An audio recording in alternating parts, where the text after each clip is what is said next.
سلام علیکم و رحمت الله و برکاته. برادران و خواهرانی که با اینترنت و شبکه‌های اجتماعی سر و کار دارند، عموما هر کسی که رسم یا نواری را پهن میکنه، خب مثلا به لایک موندن، خب با کامنتاری نوشتن یا پدلیت میکنه یا به هر صورتی که رسم نوار پهن میکنه، خب کانال خودش داره پهن میکنه. عموما بلوگرها را من در نظر دارم، زنها و مردهای بلوگر را در نظر دارم.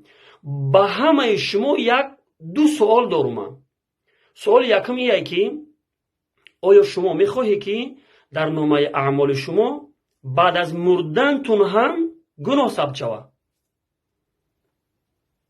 دوم سوال دوم اینه که آیا این همه رسم و نوارهایی که شما پهن میکنه، آیا یک بار هم خودت سوال کردی که از این رسم و نواری که من پهنش میکنم الله راضی میشوه یا که شیطان راضی میشوه؟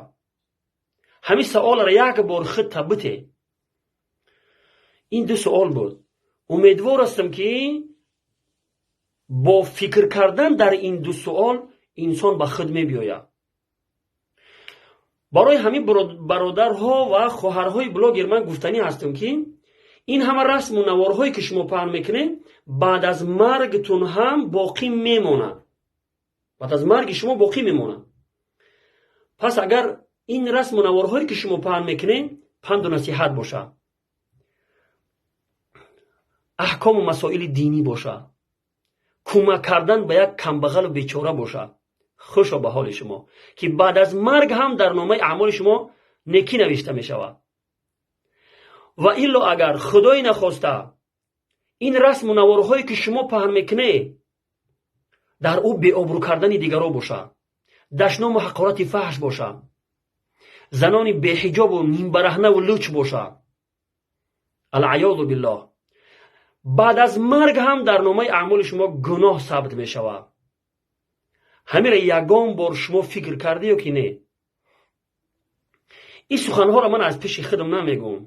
الله رب العالمین میفرماید اینا نحن نحیی الموتى و نکتب ما قدموا و آثارهم. مایم که مردگان را زنده میکنیم و می نویسیم اینا نحن نحیی الموتى و نکتب ما قدموا و آثارهم، و می نویسیم هر آن عمل نیک و بدی که در دنیا کردند و آثار آن را. آثار گفته یک چیزی را میگن که انسان بعد از مرگش باقی میمونه. یعنی اگر او آثاری که شما باقی میگذاره، یعنی که همون یا رسم و نوارهای شما هسته یا هر عمل نیک و بدی که شما باقی میگذاره، او را آثار میگن. اگر این آثار شما بعد از مرگتون عملهای نیک باشه، چیزهای خوب باشه، در نامه اعمال شما عملهای نیک و صالح نوشته میشود.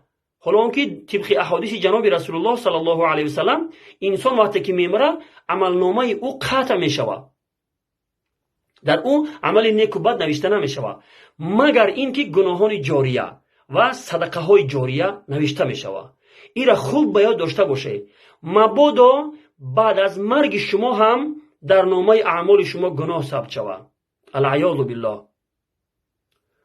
برادران و خواهران عزیز خوب به یاد داشته باشه. والسلام علیکم و رحمت الله و برکاته.